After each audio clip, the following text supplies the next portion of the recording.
करें। Good morning बच्चों। तो आज हम लोग निर्देशांक ज्यामिति के बारे में जानेंगे कि निर्देशांक ज्यामिति क्या होता है। इस पूरे चैप्टर को बोर्ड एग्जाम के पॉइंट ऑफ व्यू से समझेंगे। क्या क्या इसमें इम्पोर्टेंट फार्मूले हैं उसके बारे में देखेंगे और किस तरीके से इसमें हम लोग सवाल लगाएंगे, क्वेश्चन को कैसे सॉल्व करेंगे इसके बारे में जानेंगे। ठीक, तो आज हम लोग देखेंगे कि निर्देशांक ज्यामिति, हमारे चैप्टर का नाम है निर्देशांक ज्यामिति। ये बोर्ड का लगभग चौथा चैप्टर होगा, चौथा चैप्टर है। संख्या रेखा के बारे में हम लोग देखेंगे। संख्या रेखा क्या होता है। संख्या रेखा जो होता है जिसपे कुछ नंबर लिखे होते हैं, बीच में जीरो होता है जिसको हम लोग कहते हैं मूल बिंदु। क्या कहते हैं? मूल बिंदु कहते हैं, मूल बिंदु कहते हैं, इसको हम लोग कहते हैं मूल बिंदु। संख्या रेखा को हम लोग कहते हैं मूल। संख्या रेखा पर एक पॉइंट होता है जीरो मध्य में, जिसको हम लोग कहते हैं मूल बिंदु। और किसी भी तल को यदि दो रेखाओं के द्वारा प्रदर्शित किया जाए, जो क्षैतिज रेखा होती है, इस क्षैतिज रेखा को हम लोग कहते हैं क्षैतिज रेखा। एक रेखा क्षैतिज रेखा है, दूसरा है ऊर्ध्वाधर रेखा।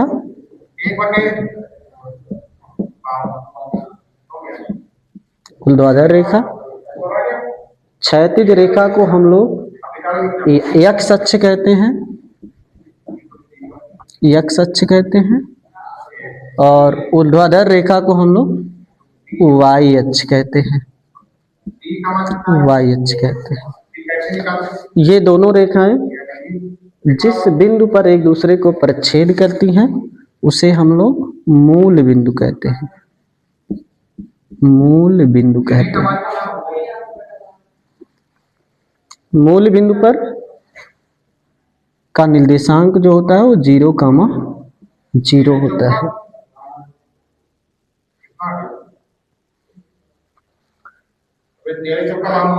ये जो एक्स अक्ष और वाई अक्ष है, ये किसी भी तल को 4 बराबर भागों में विभक्त कर देता है। पहले वाले भाग को हम लोग कहते हैं प्रथम चतुर्थांश, प्रथम चतुर्थांश। द्वितीय भाग को हम लोग कहते हैं द्वितीय चतुर्थांश,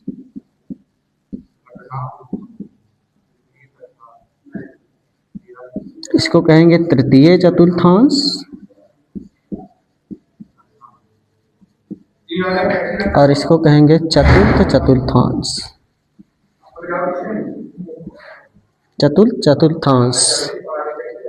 प्रथम चतुर्थांश में अगर हम देखेंगे तो जब हम मूल बिंदु के दाहिनी तरफ चलते हैं या मूल बिंदु से ऊपर की तरफ चलते हैं तो दोनों ही धनात्मक मान लिया जाता है।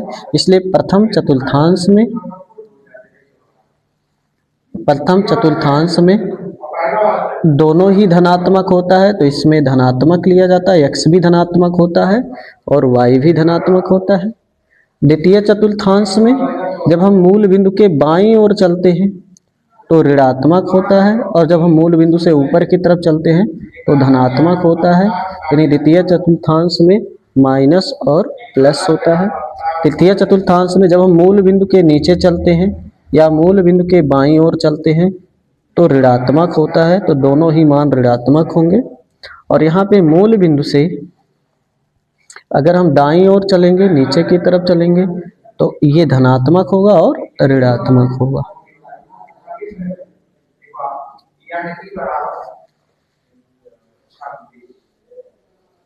इसको हम x डैश बोल दें, इसको हम y डैश बोल दें।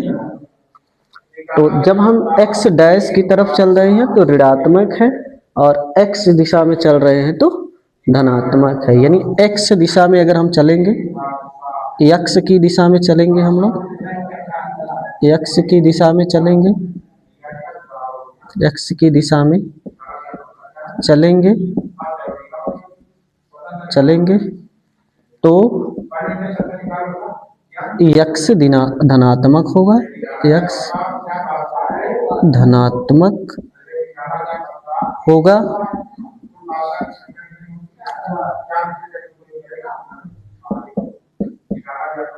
यदि यदि यक्स डैश की दिशा में चलेंगे, दिशा में चलेंगे तो यक्स ऋणात्मक होगा।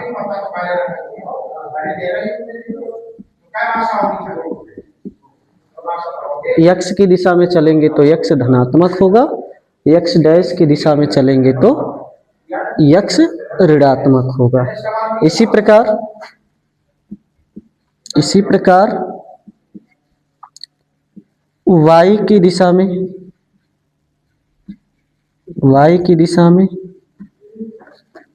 चलेंगे तो y धनात्मक होगा, y डैश की दिशा में चलेंगे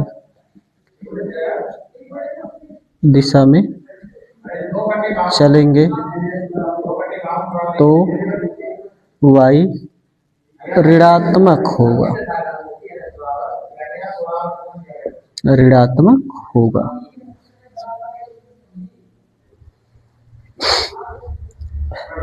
अगर हमें किसी भी चतुर्थांश में कोई बिंदु दर्शाना हो, जैसे एक बिंदु है यहाँ पे P, इस बिंदु के स्थिति को अगर हमें बताना है तो y अक्ष से जो लांबिक दूरी होगी, y अक्ष से लांबिक दूरी वो x के निर्देशांक को रिप्रेजेंट करेगी, और x अक्ष से जो लांबिक दूरी होगी वो y के निर्देशांक को प्रदर्शित करेगी।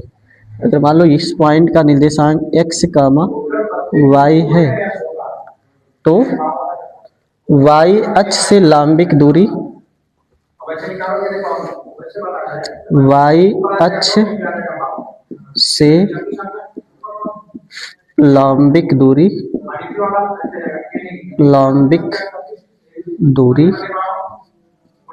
x के निर्देशांक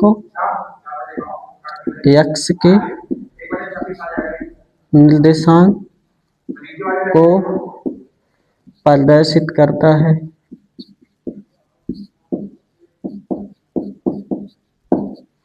और x अक्ष से लंबिक दूरी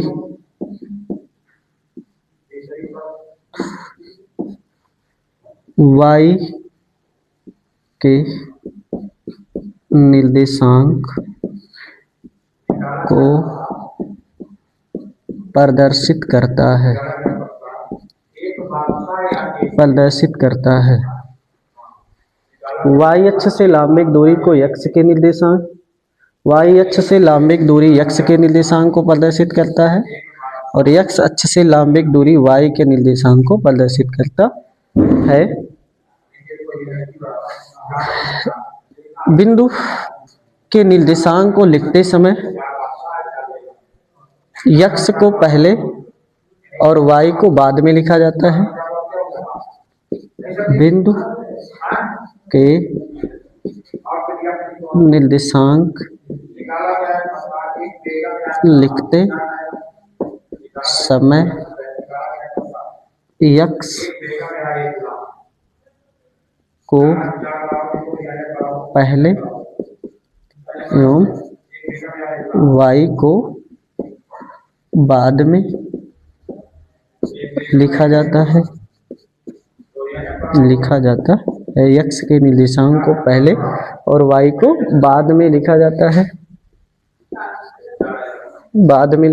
है। तो बिंदु P का निर्देशांक हो जाएगा x, y।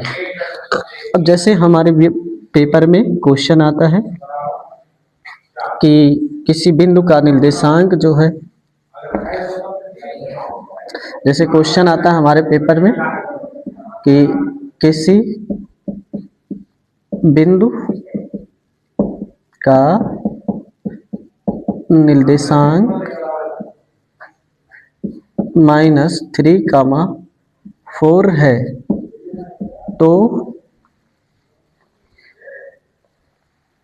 y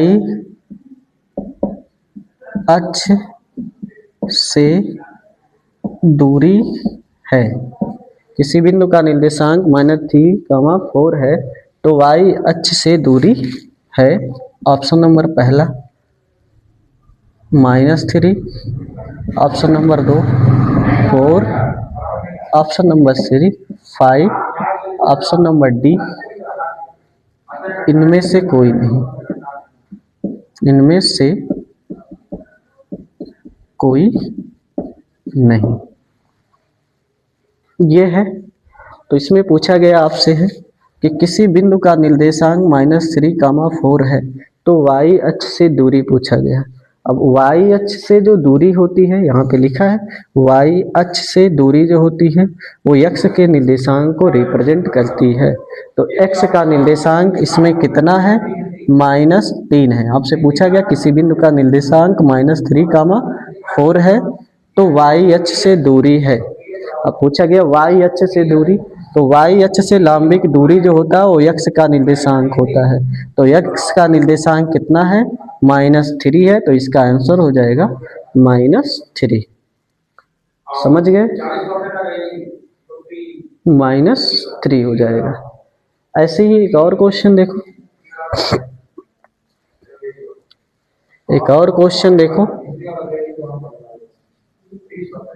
जैसे पूछा गया किसी बिंदु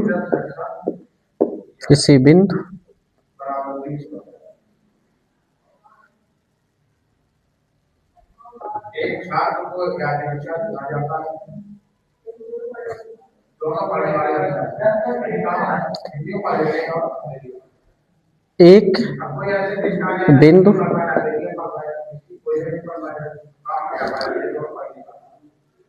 कार्तीय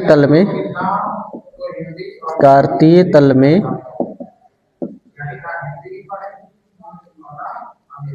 y अक्ष से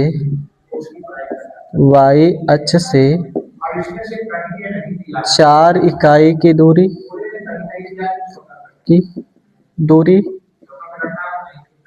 तथा x अक्ष से 2 इकाई की दूरी